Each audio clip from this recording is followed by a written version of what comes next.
So guys, may mga scratch tayo dito sa ating Durandal. Kahit punasan natin siya, hindi siya naalis. Ito yung madalas na problema sa mga sasakyan guys. Kasi syempre, pag bubukas ng pinto, yan, may mga scratches. Ngayon, gagamitan natin ito. Yan. Yung gagamitin natin. Scratch remover. So, tara, lagyan natin. Buksan natin muna. So, konti lang muna guys. Lagyan muna natin.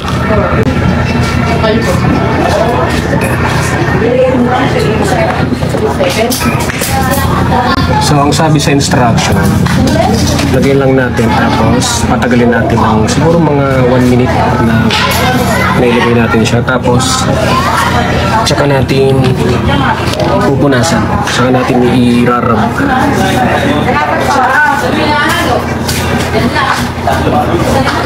So, wait lang natin ng mga ilang minuto.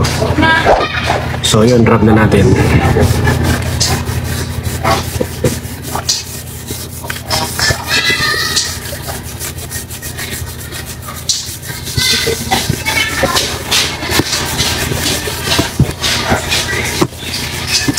So, puliduin lang natin guys na mabuti. Tignan natin kung anong resulta dito.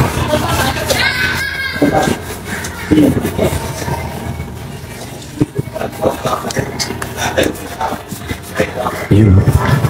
Effective nga guys.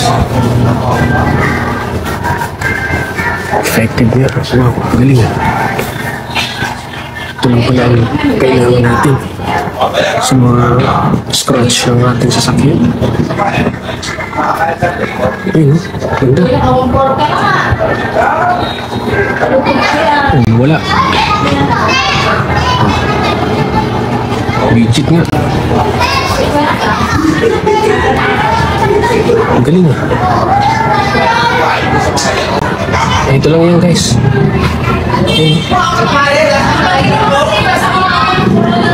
Ayos. Oh, lalagay ko na lang sa comment section or sa yellow bag dyan.